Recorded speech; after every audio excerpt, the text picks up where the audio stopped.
And Paulinus is also here just on the phone, it sounds like. Thanks, all of you, for being here. I thought we'd just go ahead and get started. And the first thing I wanted us to do, is I just wanted us to do a quick round of introductions to make sure we all knew each other, because we did hire Kelly since last summer, and I didn't know if all of you had had a chance to officially meet her yet. So I'm actually going to ask Kelly to start the intros, if that's okay. Sure. Just quick, who you are and where you work. Yeah, so I'll go ahead and start with that. So I'm Kelly Hoke. I've been at the center for almost a year now, and one of the projects that I'm on is UFERN with Kari, and I think that I've probably been in contact with all of you at some point. You've received an email from me. So yeah, I'm excited to getting to know you guys a little bit more and the meeting as we progress UFERN a little bit further. Thanks. Alan, do you want to go next? Oh, Jimmy's here. Oh, Jimmy, I don't care if you listen. I can go someplace else. You're fine. Oh, well, I'm on a web meeting. You have to walk away. I'm not getting you on that today. Hold on, You're right. Alan, why don't you go ahead? Alan, we can't hear you.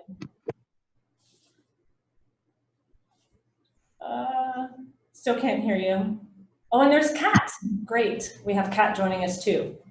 Well, Mike, why don't you go ahead? Sure. Hi, Kelly. Mike DeLuca. I'm with Rutgers University, and I managed several marine labs, an aquaculture facility, an estuarine research reserve, a few other programs, and I'm also very active in the National Association of Marine Laboratories, which is a network that's partnering on the UFERN initiative. Thanks, Mike. Paulinus, do you want to go next? Yes, Paulinus Chiwu from the University of Maryland Eastern Shore, where I serve as director of Liver Marine Resources Center that is funded by NOAA, and I also run an RAU site in Marine and Estuarine Science. Thank you, it's great to have you. And then Kat, we're just doing a quick round of introductions, so do you want to go next?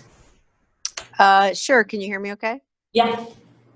Kat Stalinsky, I'm also in Maryland, in Western Maryland, although right now I'm in DC. I'm with University of Maryland Center for Environmental Science, and I have a background in ecology. I was trained as an ecologist, but I now work in education, design, and research, and I'm serving as a advisor / evaluator on this project. Thanks. And then Julie. Yep, I'm Julie Rizian, Associate Director here at the Center for Research on Lifelong STEM Learning, bringing kind of to this some of the research on networks and network building and experience with other RCNs. Yeah, have a background in marine science, now do STEM education, professional development kind of work. Thanks. And then Alan, do you want to go, or if we can't hear you, that's okay. Can you hear me now? Uh-huh. Okay, Yeah. I'm Alan Berkowitz. I'm at the Carey Institute and UFERN co-PI. Thanks, Alan. Okay, now that we all know each other at least a little bit, we put together a short PowerPoint, and, oh, wait a minute, Jimmy, we didn't hear from Jimmy, did we? Jimmy, I'm so sorry, I did not mean to forget you. Oh no, it's okay. Sorry, I had to move. Hi, is it my turn? Yes, it is. Okay. Hi, I'm Jimmy. I'm a professor at East LA College in Southern California. Currently, I'm at Rocky Mountain Biological Laboratory at the moment, so that's why I had to move. Some students came in. Thank you. Thanks, Jimmy. Okay, so now we have a short PowerPoint just to go over a couple of our highlights, meeting goals, and then we really hope to focus most of our time on discussion, because that's why we have you here. We want to hear your feedback and ideas and how you want to be involved. So let me do screen sharing here, just a second. Share. This, right? Okay, does everyone see a PowerPoint? I'll put it in, Or is that view? what? I think it's view. Oh, view, thanks, okay. I'm not used to doing it on Google so much. There. Okay, awesome.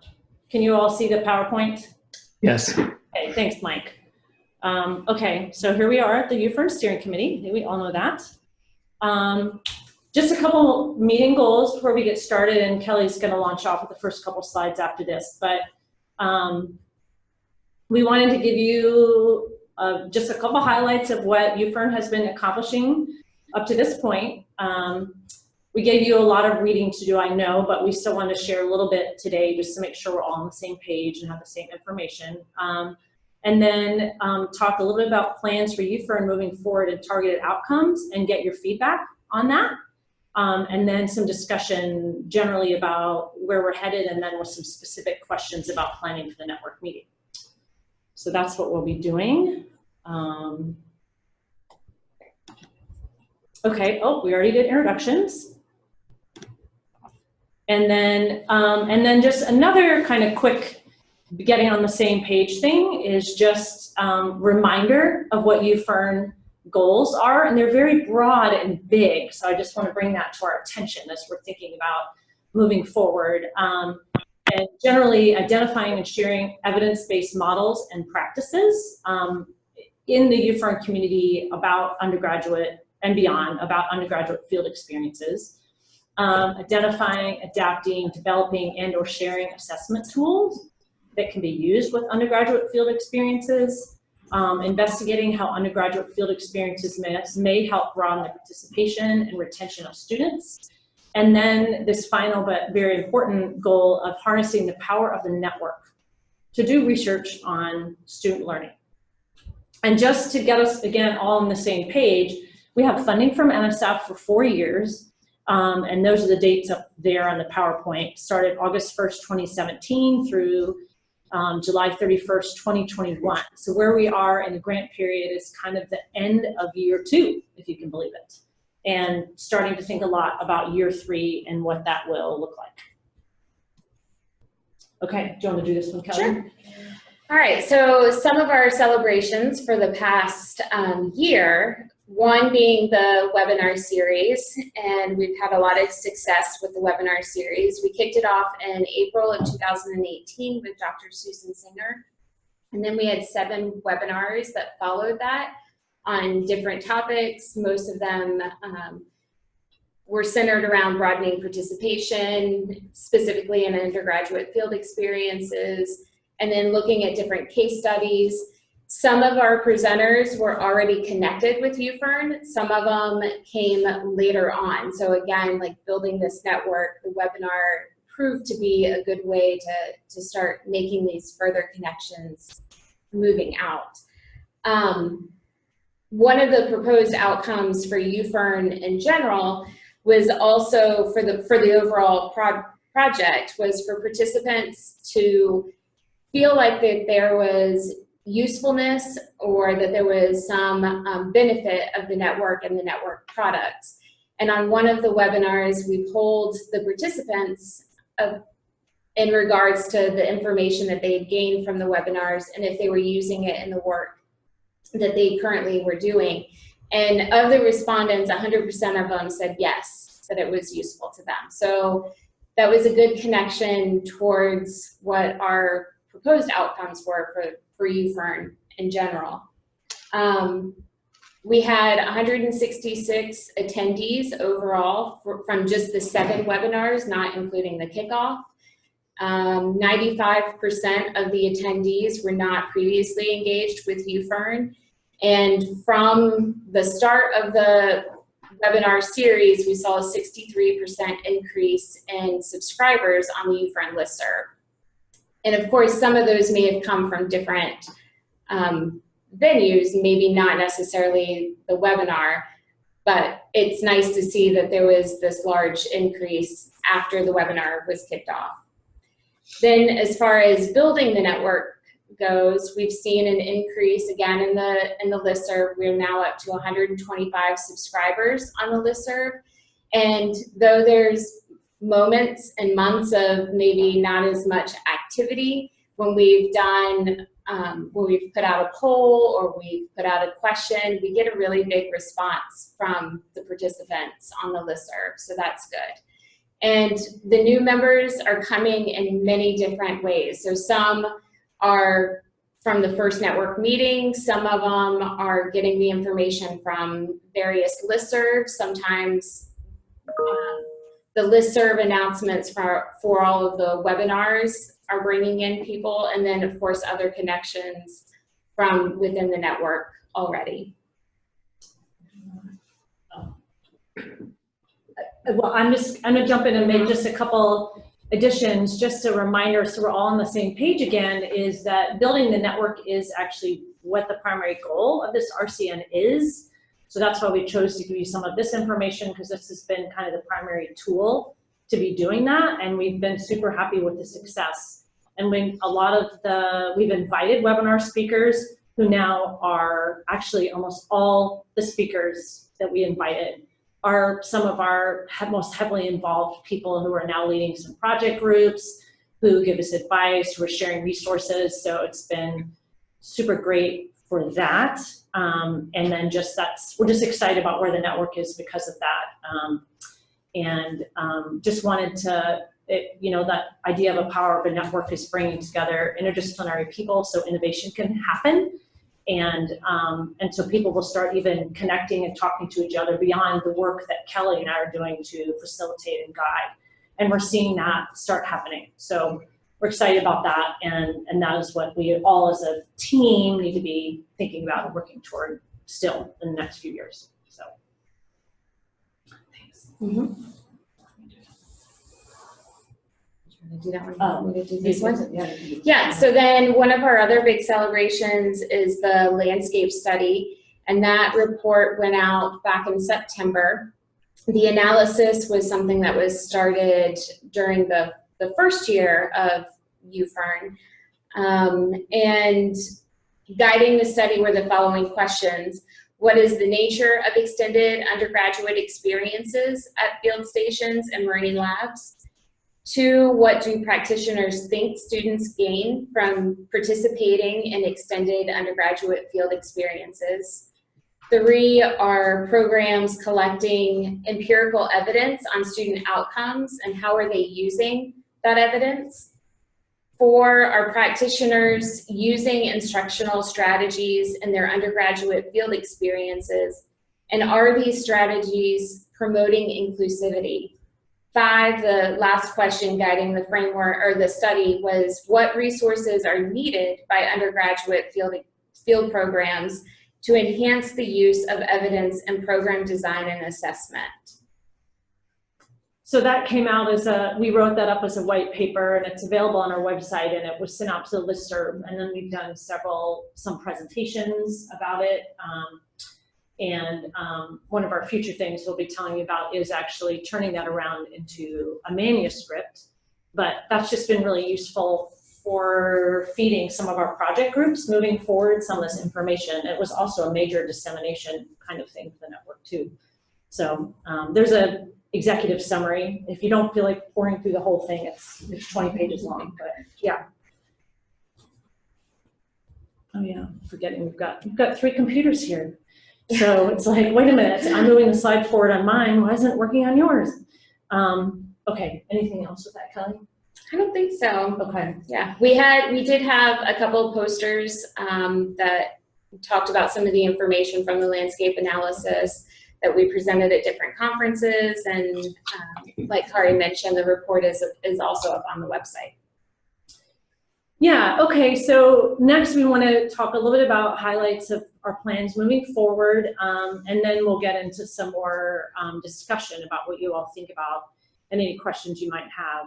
So for the next several months, I won't say exactly a year exactly, but we have a pretty solid plan of what we're doing. And the first one I already mentioned once is that there's a special issue of the Journal of Geosciences Ed that's just perfect fit for the landscape study. So we are going to turn that around. Mostly that's the leadership team involved, and that's all the co-PIs. And submit that to that journal. And the Journal of Geosciences Ed is where I've been doing most of my lit search for us around undergraduate field experiences. The geosciences community is really, really active in thinking about these kinds of things that we are in UFERN. So it would be a great venue if we can get that published. Another really big effort is we'll have a huge presence at the Ecological Society of America meeting in August. It's in Kentucky.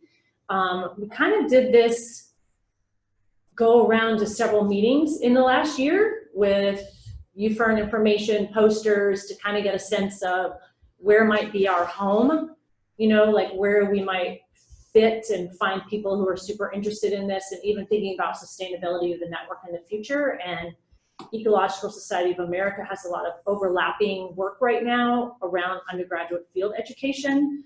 So we're definitely going to be exploring, along with being at the meeting, but exploring longer term partnerships that can be made.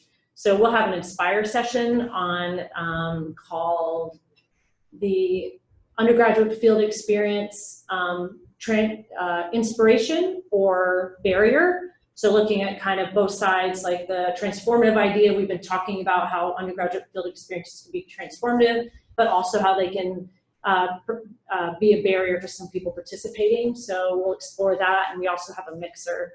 And if any of y'all happen to be going to ESA, please let me know, and I'll send you all that information, and we'd love to connect with you there. We are working on, and I might actually have meant to give here, well, a couple quick highlights. I'll talk a little bit more in depth about this idea of a framework, this number 3, and then also a little bit more about the project groups and the network meeting we have coming up in October. In the next couple slides. But that's kind of the overview. So we really are trying to not inundate you with so much information that, I mean, it's just too much. But so there's a link to learn more and read more about UFERN framework and some of the stuff I sent you via email. But just really quickly, what we're talking about with this framework, it stemmed from that first network meeting. We were all having conversations about who's involved, what kind of experiences, are they only the ones at field stations, or are they also the experiences that are 1 or 2 weeks long, or the ones on the van on the side of the road, which Gillian Bowser brings up. You know, what are we kind of putting our arms around as a network, and can we do a better job of understanding the impacts and who's involved and the impacts on the different kinds of undergraduate field learning experiences.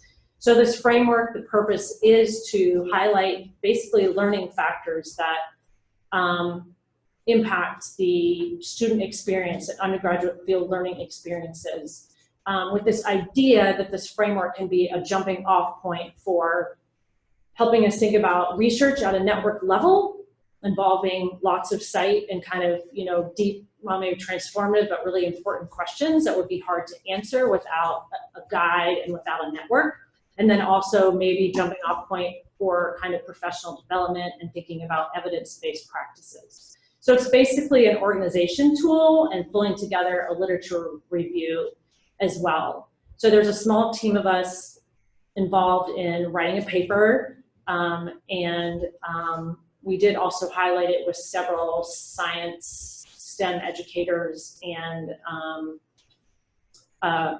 people leading undergraduate field experiences getting feedback. So that is where it's our plan to get that submitted in September. So we really have it as a tool to drive our next network meeting.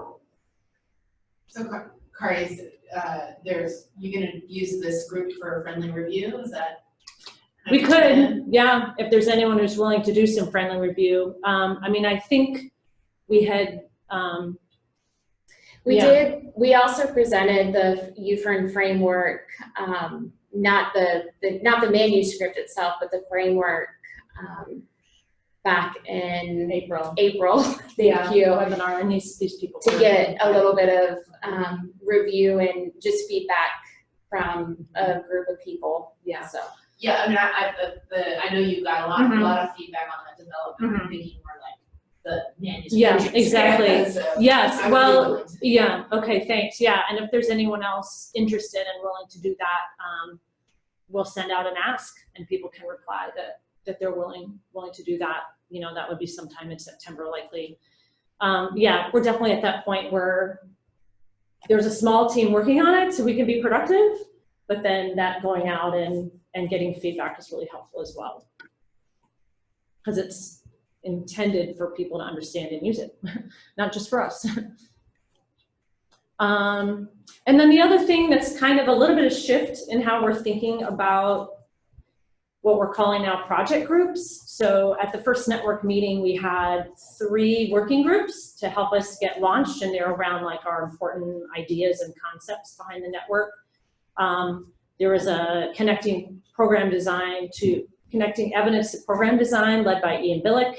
There was an assessment working group led by Janet Branshaw, and a working group on broadening participation. And that drove a bunch of the discussions in the network meeting. And we would like your feedback on this as we give you a little more information about the network meeting in terms of still thinking about some of those working groups, but for now we have launched several, we're calling them project groups. You won't be tested on this or anything, but it just helps us organize our thoughts. These smaller groups that are working on some specific products for the network. It wasn't working so much to have the big, broad groups. And some of these have come directly from lots of conversation. They've come from some of the webinars. And we'll be opening up in the network meeting for people to propose and lead other ideas, and some of these might change. So, and some of these are definitely at different stages of process where they are. I will probably maybe just in particular mention the first one because it's really the farthest along. And this is a small group focused on looking at the undergraduate field experience from the perspective of the students, but also collecting some information on program design. So in October, well, let me step back a little bit. One of our webinar speakers was Stephanie Shulsky and Alicia Farmer, who were at the first network meeting, are running a program at University of Michigan Biological Station called Transforming Learning. They have a lot of funding from the university, and the program is specifically looking at broadening participation in these kinds of undergraduate field experiences. And they already had a strong evaluation component and a broad range of kinds of field courses that we're looking at. So we're partnering with them. We added a few extra questions around environmental attitude change, place-based kinds of things, trying to understand how their experiences impact that for students. And then also working with, we've developed some questions for the faculty leading those programs to help us understand the connection between the design of field courses and what the student experience is. So we'll be hearing from them at the first network meeting, and then that will be able to foster a conversation about now, how can we take what we learned and broaden this to a much wider groups. So we were originally thinking about just working with REU kinds of programs, and that might be a way we'll go in the future, but this was just this perfect network opportunity where they were already going to be doing most of the work, and we were able just to do a little extra collaboration and communication and learn something that will be really helpful for the development of our network. So that's just the one example I'm going to give from this. And then, so next I just want to tell you a little bit about what we have planned for the network meeting, and then we can talk a little bit more about it because we really want to get your opinion about this. So we have scheduled a network meeting for October 15th through 18th, 2019, and that's actually a start in the evening, October 15th, and a day longer than we had the network meeting last time. We have a pretty solid draft agenda, and the location is actually going to be in Oregon at the Andrews Experimental Forest. Room for plenty of people. About an hour from the Eugene Airport, and in the past they didn't have wireless that was going to work for our group, but since they have made some major upgrades that allowed us to have a meeting there, we'll really be able to do some easy planning and easy access for us. So we're excited about hosting the network meeting nearby us. That's where I used to be director several years ago. And we've listed the proposed meeting outcomes, just kind of for the information, with this idea that the meeting will, as face-to-face gatherings usually do, will reinvigorate us with clear direction and enthusiasm. We want to support and form new project groups. So maybe keep some of those project groups going, and then see if others emerge. Generate a plan specifically for involving a broad network of undergraduate field experiences and common assessment of their programs. And something that kind of listed in here, but maybe not quite, we also want to provide opportunity for people to have co-learn together. That's a really, some of this will be working on products together, but we also really want to acknowledge the importance of all of us there together, doing some co-learning and generating new ideas together. So the last one is that participants will form positive connections with each other, and leave motivated and remaining participants, engaged participants of the network. So these meeting outcomes, and we'll probably refine them and maybe add to them a little bit by the network meeting, will be driving our agenda and everything else. So I'm actually going to stop talking for just a minute before I feed more information to you. Just, are there any questions about anything we've been talking about so far, clarifications? Just want to give you that opportunity. Yeah, Kari, this is Mike. I just wanted to ask about the work group reports that have been prepared to date, and what sort of feedback has been provided from the other groups or outside groups, or reviews of those documents. Do we have any other input or comments or suggestions on the initial work group reports? I participated in a project design one with Ian. Yes, well, so we talked with Ian, maybe it started last summer, pretty soon after the network meeting, about, okay, because that group was really active, probably the most active one, where you all followed up and did some shared writing and, you know, sent out a document and people commented. And then we actually started commenting here, Julie and I did, and had a conversation with Ian, and he said, you know, the next, and I was like, what does this group need next? And he thought, what we need next is some STEM, people who think about science education, to tie some of these ideas to a literature review. Let us know which one of these are valuable and important. And so the framework is actually coming from that working group. So we have gone back in and reorganized some of that, but to make it basically fit more with the literature and what we know about learning factors. We've also added to that and we're seeing that as one of the sources of data for that framework. So some of the concepts that are in this framework, and I'm glad to share it. I hate to just be talking about it, but also didn't want to take the whole meeting to share it, came from that working group, and then we've added to them based on literature on field-based learning and STEM learning and undergraduates. So that framework came specifically from that. And so as far as we've had the webinar in April, I'm waiting to have a conversation with Erin Dolan, who thinks about undergraduate education a lot, to get her feedback. So that's kind of how we've been doing that. Okay. Does that help? Yeah, that helps. And I guess I trust or presume that the existing documents, particularly the project design one, which I'm most familiar with, will be shared in advance of the next network meeting with the participants. Just an opportunity to get some more feedback and input on what we've done to date. Yes, I mean, it's definitely our hope and our plan to come to this network meeting, especially because we're at a very different place. The first network meeting was, let's figure out what we want to do, basically, what's important, what's valuable. And this one, I think we know some of that now. So this network meeting, we're excited about being able to provide documents, homework even in advance for people to read and see what our efforts have been ahead of time. Okay, thanks. That's helpful. Our plan.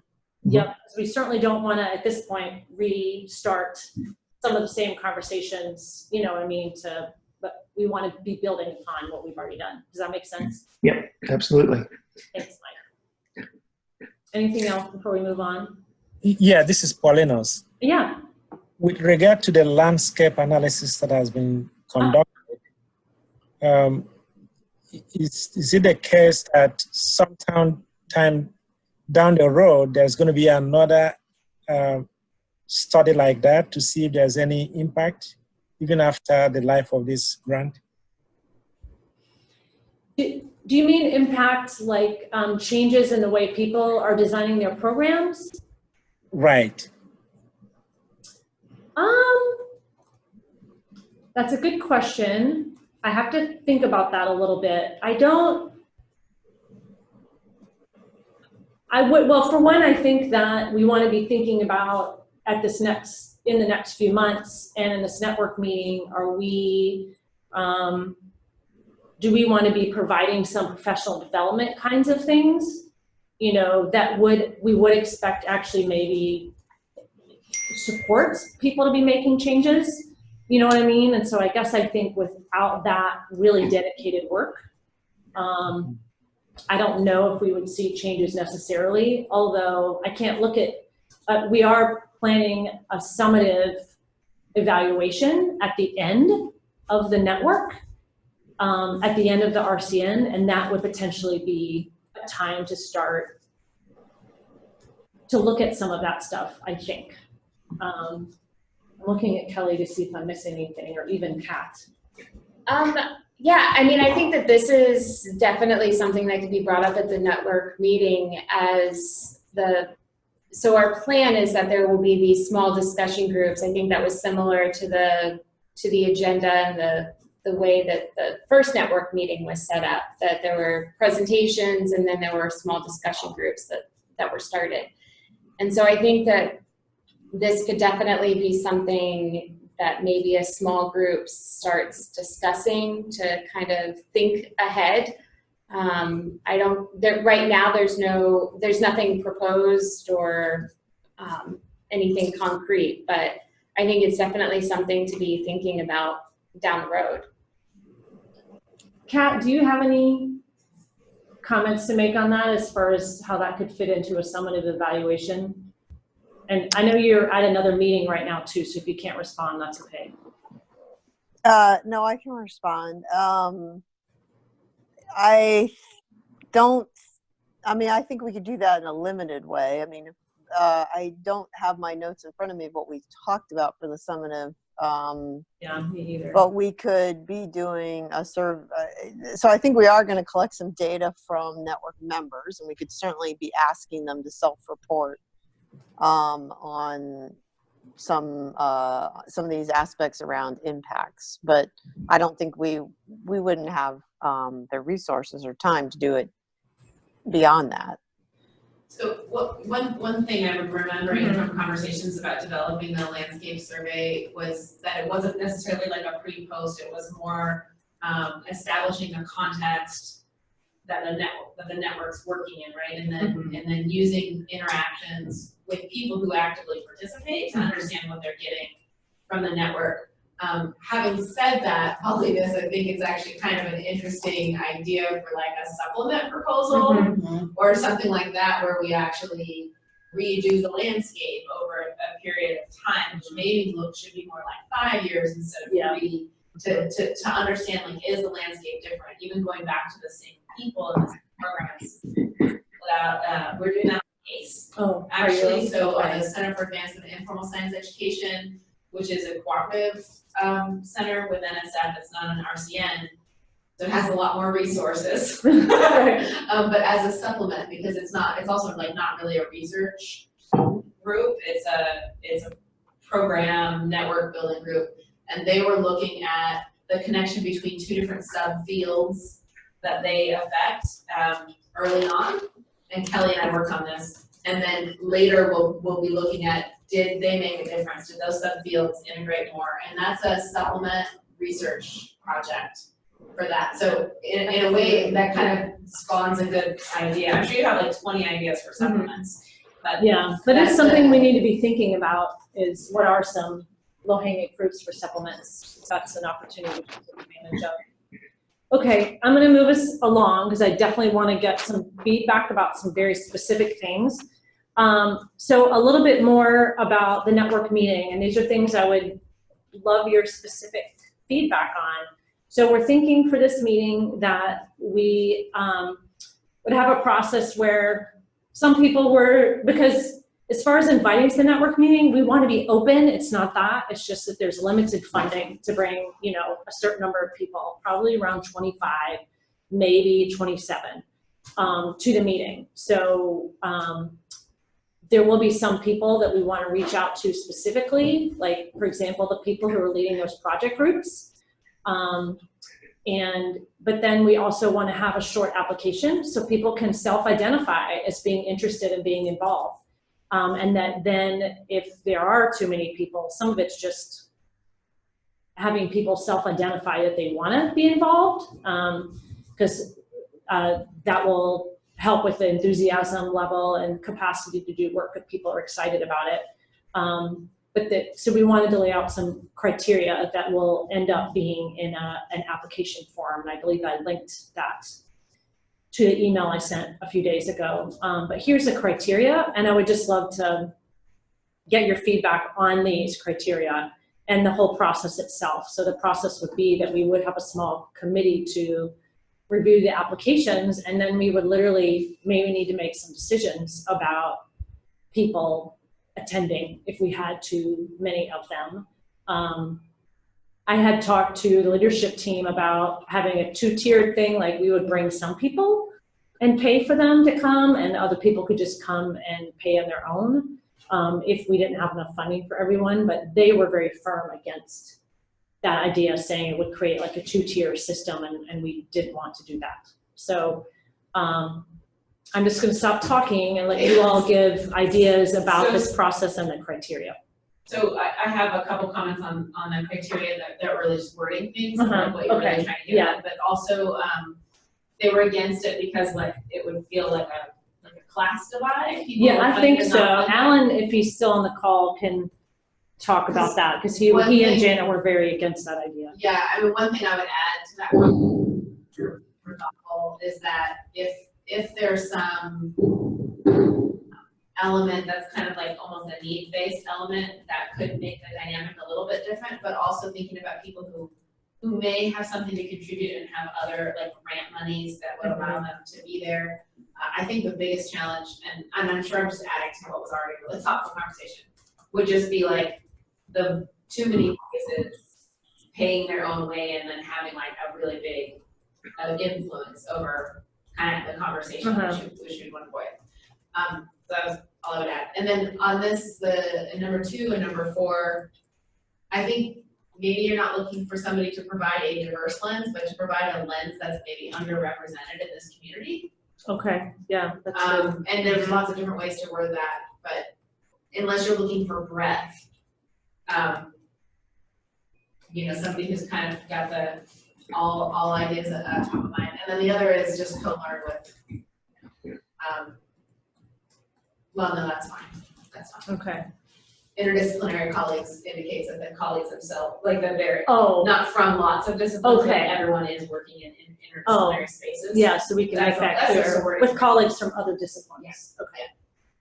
Yeah. Anyone out there in the Zoom world have any thoughts or questions about this? Yeah, I have one comment. I think the application criteria are fine.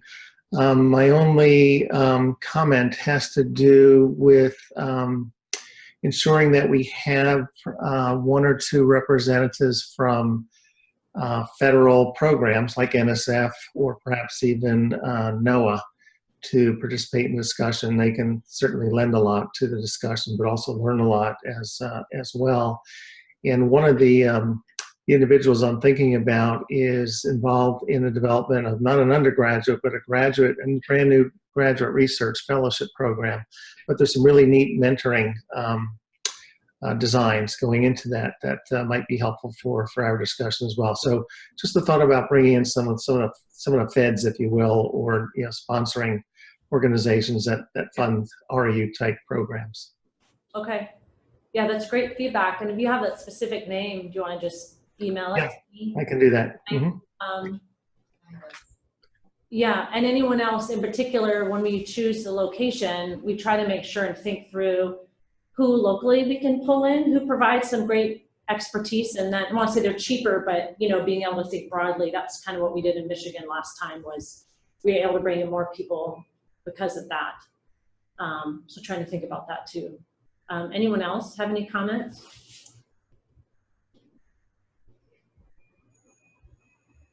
Okay, I think not. And also, I know I'm personally someone who likes to think about things. So it's our thought that we will follow up with you all with either an email or maybe just a super short Google form. We don't want to survey you to death, but just with an opportunity with some of this information to reply with any thoughts you have in the next couple days. Because personally, I like to process and have some of my ideas like a day later. So we'd like to capture that from you all too if we can. Sounds good. Yeah. So the other thing then is about the network meeting. And again, this is just overwhelming information. We did link to our draft agenda for you all to see, but what we did was just put some of the major agenda items on this list. So that we thought that might be an easier way to look at it. We've thought about either a poster session or some other opportunity that would provide an opportunity to network and learn from each other. Just really, really acknowledging the awesome expertise and that people bring with them, and giving an opportunity to share that, but not in something that would take forever. We've talked about potentially bringing in an invited speaker. That was Kat's advice, and I have some ideas, but if other people have ideas, I would love to hear them. Definitely going over this framework, and even near the beginning of the meeting, because that will launch, we hope, a lot of discussions as far as going forward. Having those small project groups that we presented earlier, like for example, the University of Michigan partnership, one on student selection, and to drive discussions and sharing amongst those project groups. Having some project group work time, face-to-face work time to do work together. A discussion about sustainability of the network, and then of course ending and even throughout with some visioning and next steps kind of things. So would love to hear any comments or questions y'all have about this. So I'm going to stop talking.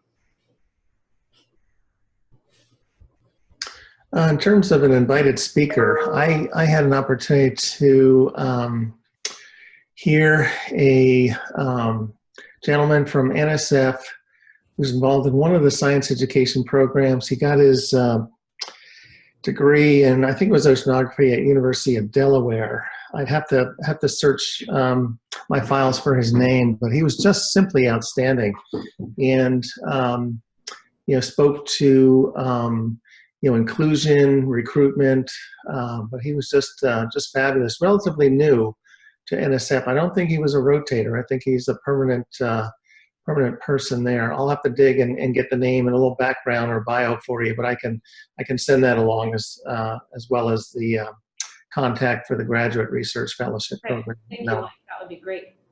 Mike, I think you are referring to Brandon Jones.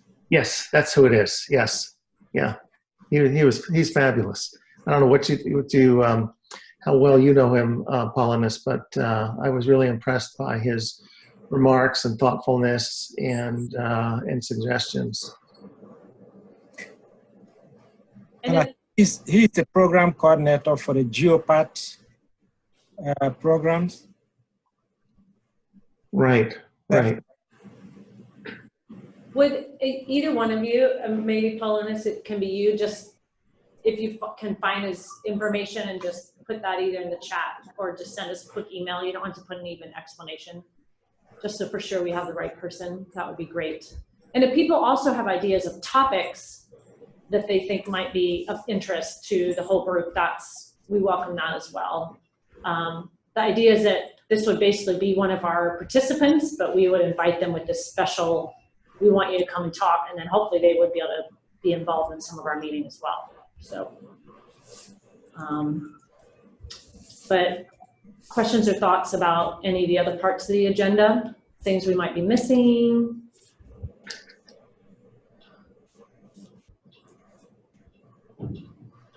One of the challenges that we're thinking through, a very kind of specific one, is this idea of project groups.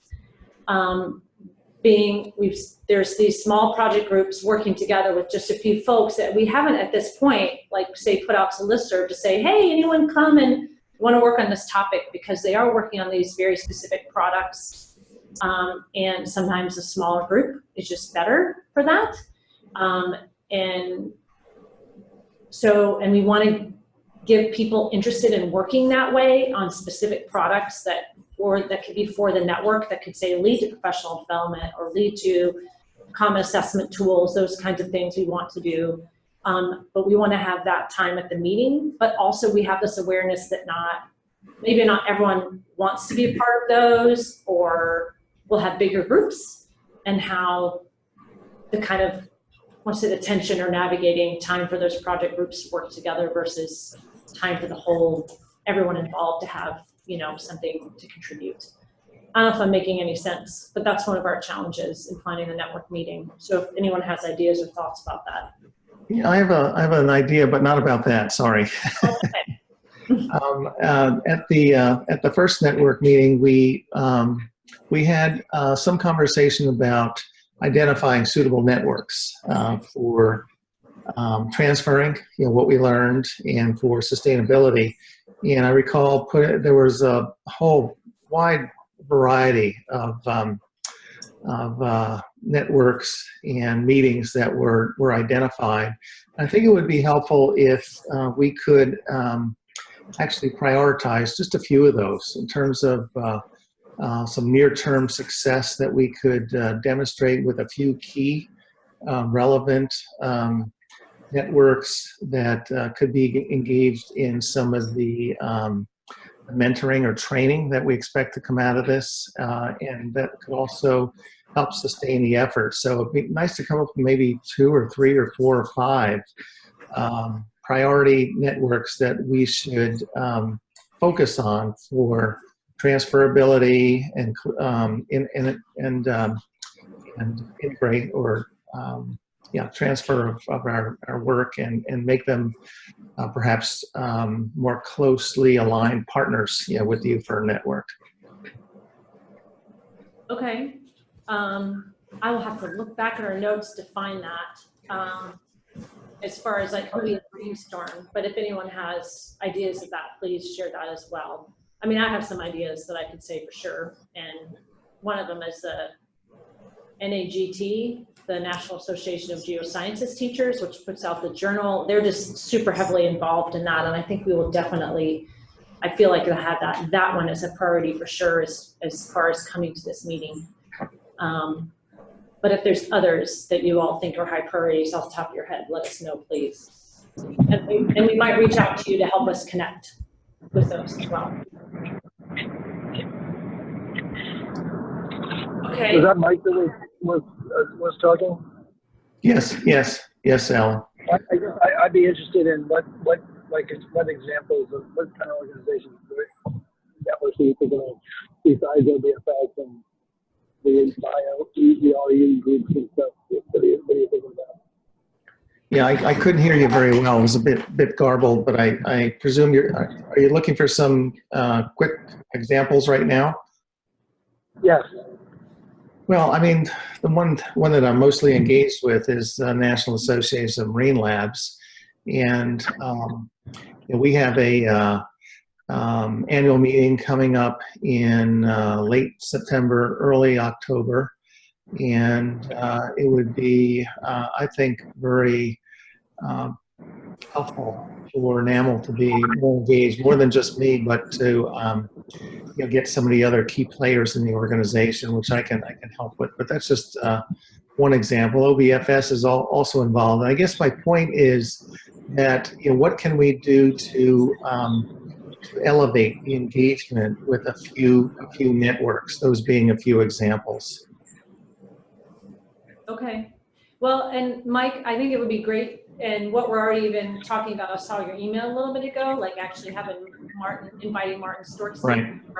to come talk to NAML, and then I do think between you and Jan, we could identify a person or two, especially some of those educators who I know Jan works with regularly, Right. who might be invited to the network meeting. So I think that's a great idea, and would love your help with that. Yeah. Sure. Be happy to help. Thank you. So I'm gonna move on. I think what I'm gonna do at this point, because we have about 7 minutes left. I do want to hear from you all about two things. Any kind of missing opportunities that we might need to consider in our planning for the network. I think some have already kind of come up in our conversations about things we might follow up on. This is a list of kind of what we have planned for year 3, including some of the stuff we've already talked about, because it will actually be in year 3.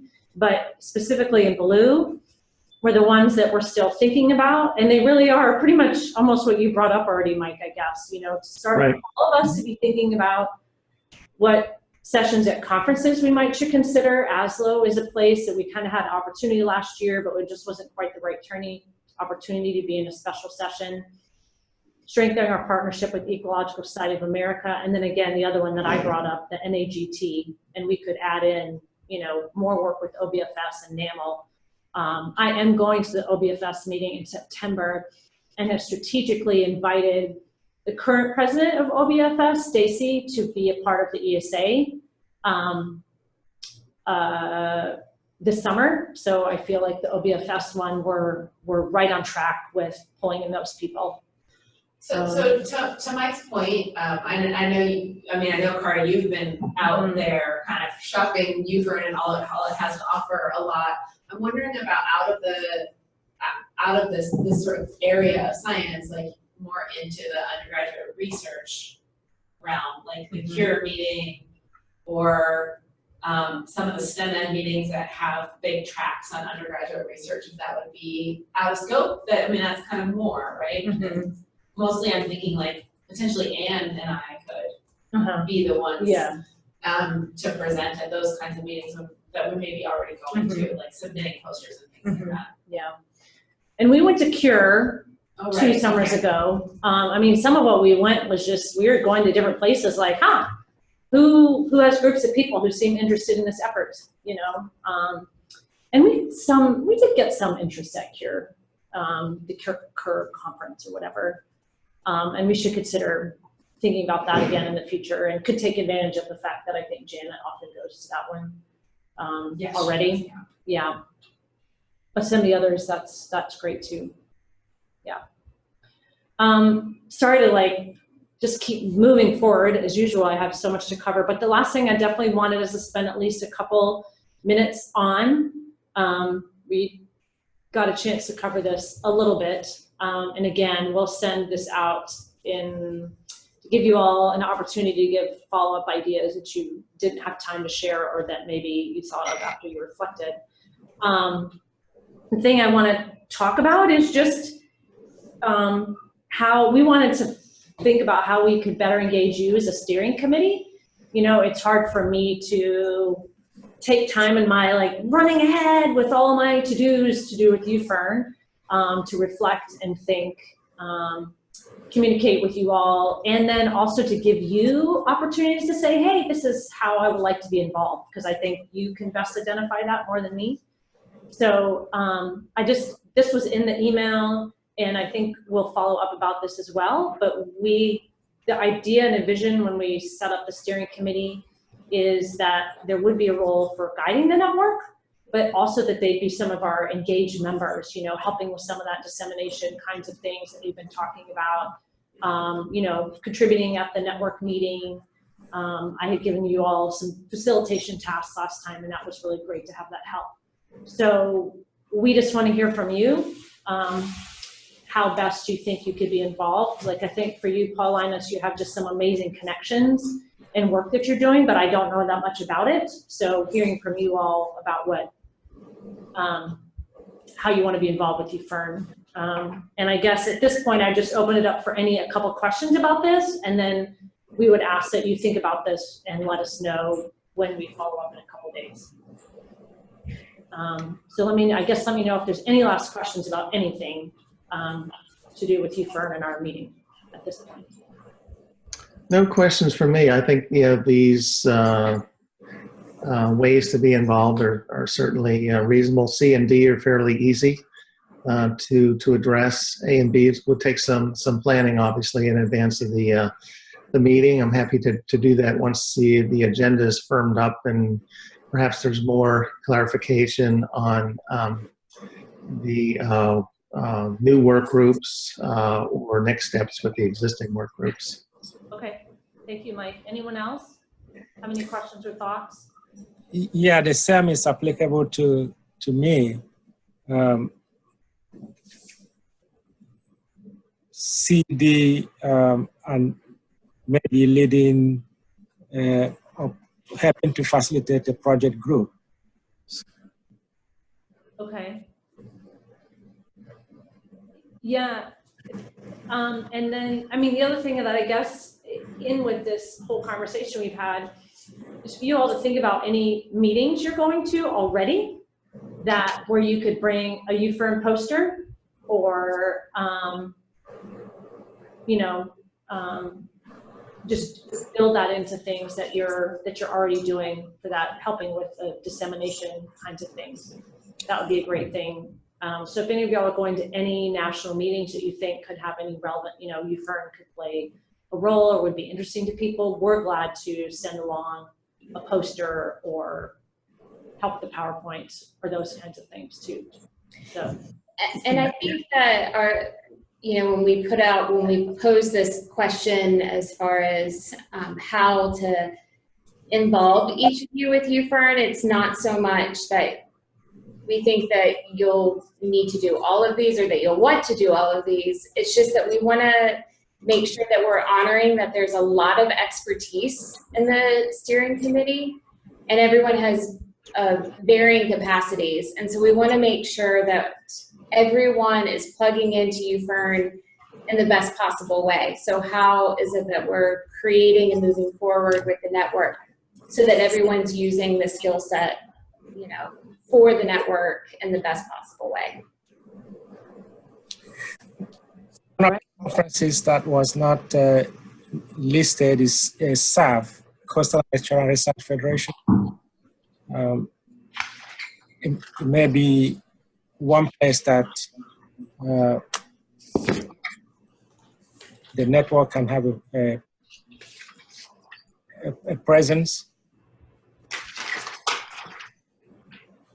Paulinus, can you mention that organization again? I missed it. It's SAF, Coastal and Estuarine Research Federation. Oh, Coastal Estuarine. Oh, Coastal Estuarine Research Federation. Okay, we're typing it in so we have a link. Okay, great. And is that something that you're a part of? Yes, I do attend. It's biannual, it's not annual meeting. Okay. Thank you. Well, we might follow up with you on that. Yeah, we found it. Journals. Oh, okay. Didn't even know about that one. Thanks. Well, so I want to honor everyone's time. It's 11:01. We will follow up with one more opportunity to share feedback and ideas specifically related to this meeting.